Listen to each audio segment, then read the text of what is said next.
फकरुल्लाह, फक्र है जनाब। तुम पेरिस वाले खेमे में जाओ, तुम्हें पेरिस में पढ़ना है। जी जनाब।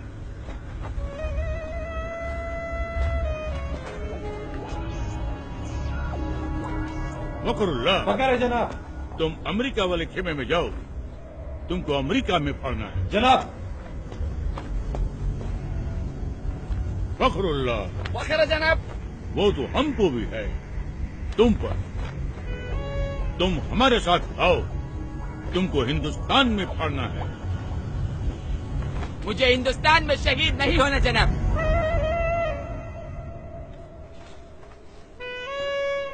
वहाँ पहले बहुत आतंक है, एक साथ 2 बम फट जाए तो दूसरे की खबर वही दबा देते, ताकि जनता में अखरोट पैदा न हो। अखरोट नहीं बेवकूफ,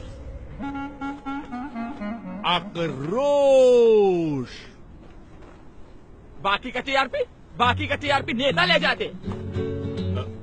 मुझे तो इंटरनेशनल न्यूज बनना है। Love in Paris, americano. खामोश।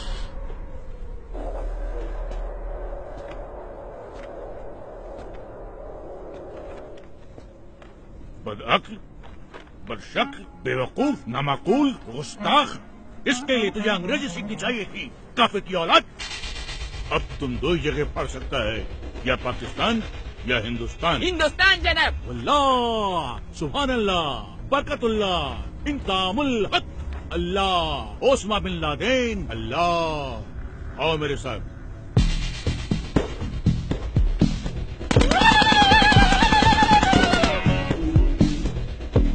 एक बात ध्यान रखना, किसी भी मुल्क में जाकर पढ़ने के लिए सबसे पहले तुम्हें उस मुल्क के आम आवाम का एक हिस्सा बनना पड़ेगा, जिससे किसी को भी तुम पर शक न हो। इसलिए सबसे पहले मैं तुम्हें एक सच्चे हिंदुस्तानी जैसा बनाऊंगा, और सच्चे हिंदुस्तानी जैसा बनने के लिए तुम्हें हिंदुस्तान की तवारीख यानी कि हिस्ट्री और वहां की रवायत जाननी होगी, और वो तुम्हें मैं न नहीं बताऊंगा, ये बताएगा।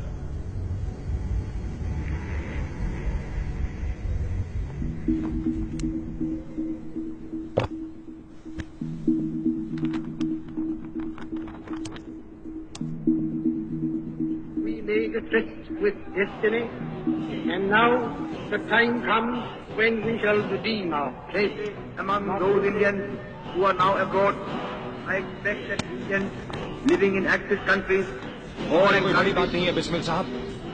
बड़ी बात तो ये है कि जिस्म से टपका हुआ एक बूंद खून आने वाली नस्ल के सारे खून में उबाला ला सकता है या नहीं।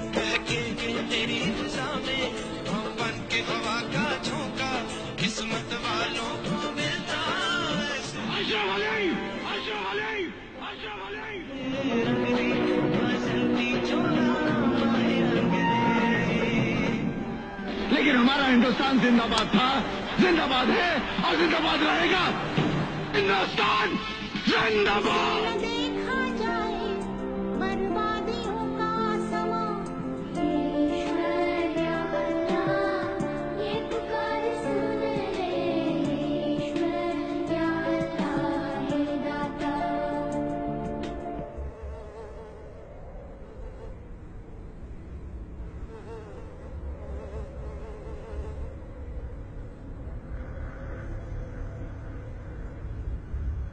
सुभान अल्लाह, अब तो एकदम हिंदुस्तानी जैसा लगता है।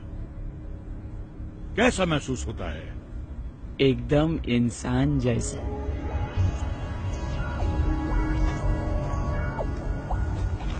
अब तू पढ़ने के लिए एकदम तैयार है।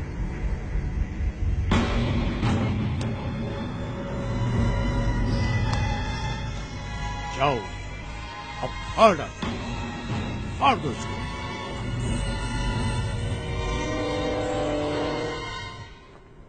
अगस्त 1947 सैकड़ों स्वतंत्रता सेनानी, जिसमें मुसलमान, हिंदू, सिख, ईसाई चारों कौम की शहादत के बाद भारत को आजादी मिली। एक ही तिरंगे के नीचे खड़ा होकर हम सब ने मिलकर भारत का संविधान बनाया, जिसमें जितना अधिकार एक हिंदू को दिया, उतना ही अधिकार एक मुसलमान को, और उतना ही एक सिख और उतना ही एक ईसाई को दिया। एक ऐसा देश जो हर मजहब को जानता हो, पहचानता हो, अपना मानता हो। ऐसा देश जहाँ पर हिंदू के मंदिर की घंटियों के साथ अजान मिलकर पूरे हिंदुस्तान को एकता का पाठ पढ़ाती हो। ऐसे देश पे कोई कैसे बम फाड़ सकता है? एक ऐसा देश जहाँ पर हिंदू और मुसलमान दोनों फांसी के तख्ते पर चढ़ गए हो, छूट गए हो। ऐसे देश पे बम कोई कैसे फाड़ सकता है? खामोश, नामाकुल, बदबक, गड़रिये की औलाद, काफिर, वापस तो हमारा बाप हम खुद फाड़ देगा, हम खुद फोड़ेगा इसको। अरे हाँ, छोड़ दे इसको।